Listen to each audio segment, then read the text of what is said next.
Биз бир машина эмес, 2 машинаны тең ойнотуп жатабыз. Дал ушул машиналардын ээси болуңуз келсе, анда 1000 сом менен бизге катталыңыз, дал ушул машиналарды утуп алыңыз. Деген сымал лотереялык рекламалар күн сайын эле сиздин социалдык баракчаңыздан кезигет. Ар бирине ишене бериштин кереги жок. Учурда лотерея уюштуруш үчүн сөзсүз түрдө лицензия алуу талаптары бар. Инстаграмда же болбосо социалдык тармакта уюштурулуп жаткан дал ушундай лотереялык рекламалар талаптарды аткарып жатабы? Бүгүнкү темабыз ушул жөнүндө. Учурда интернет мейкендегенде уюштурулуп жаткан лотереяларды таап уюштуруучулар менен байланыштык. Алардын айтымында бардык талаптар мыйзамга ылайык аткарылып жатат. Бардыгы көзөмөлүндө лицензияны алып иштеп атабыз. Мамлекеттин көзөмөлүндө бардыгы туура, так. Лицензия Фин көзөмөлдөн алынды да? Финнадзордон алдык ооба, Бишкектен алганбыз. Колсолорубуз бар, бардык налогтор төлөйбүз. Ал эми Ош шаарынын айрым тургундары мындай лотереяларга ишенбей тургандыгын айтышууда. Кээ бирлери утуш оюндарына катышып, бирок жолу болбогондугун айтышат. Негизи ойноп көрдүк эле бир жолу, анан биз дагы анан ойноп көргөндөн кийин ишенбей калдык. Ал нерсегечи өзүнүн тааныштарын эле бана алып көрсөтүп, элге көрсөтүп, утумуш кылып, ошондой кылдырып койгонбу дейм да.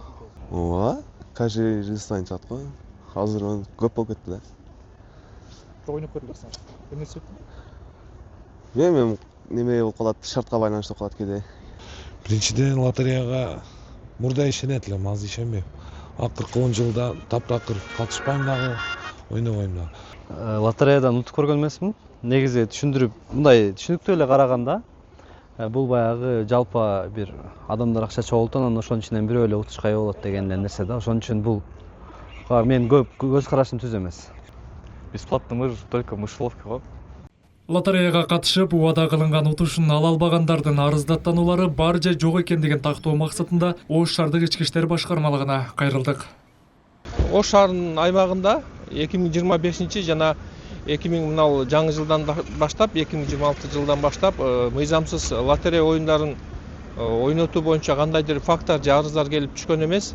Негизинен бул финансылык операцияларга киргендиктен булардын жалпы үстүнөн көзөмөлдүү мамлекеттик финансы көзөмөл органдары көзөмөлдөйт жана ошолор тарабынан тиешелүү чаралар көрүлөт. Кыргыз Республикасынын мыйзамдарына ылайык лотереяны лицензиясыз уюштурган учурларда административдик жоопкерчилик каралган. Айып пулдун өлчөмү 10 000 сомдон 50 000 сомго чейин жетиши мүмкүн. Кыргыз Республикасынын лицензия тартибинде 2021 жыл 29 июль күнү акыркы өзгөрүү болду. Лотерея жөнүндө мыйзам бар. Эгерде ошонун талаптарын сактап алса, кылмыш жаза кодексинде көрсөтүлгөн 218 беренесинде биринчи бөлүгүндө 20 000ден 30 000ге чейин штраф же болбосо 30 000ден 50 000ге чейин штраф. Бул демек сот жоопкерчилигине, кылмыш жоопкерчилигине тартыларын эскертет. Эгерде лицензиясы жок, керектүү бир документтер, мамлекет тарабынан уруксат кагаздары жок лотерея өткөрсө, бул мыйзамсыз. Жана ошондой эле андан сырткары салык кызматкерлери да өзүнүн чарасын колдонушу мүмкүн. Себеби аябай көп сумма булардын банковский карталарынан өтөт. Бир гана өзүнүн картасы эмес, жеке карталарынан өтө турган болсо, кошумча 205/1 статьясынан да жоопкерчиликке тартылып калышы мүмкүн. Ошондуктан мыйзамсыз иштөө аракетин эч кимге сунуштабайм. Мыйзам чегинде лотерея жөнүндө мыйзам бар, ошону окуп чыгып, керектүү тиешелүү кызматтардан уруксат кагаздарды алып, анан ойнотсо болот. Учурда социалдык тармактарда утуп алыңыз деген жарнамалар, билеттерди сатуу жана кызыктыруучу оюндар арбын. Адистер эскерткендей, лотереяга катышуудан мурда анын лицензиясы бар же жок экендигин тактоо ар бир жарандын жеке жоопкерчилиги. Асылбек Тагайбек уулу, Ибрахим Төлөбаев, Ош жаңылыктары.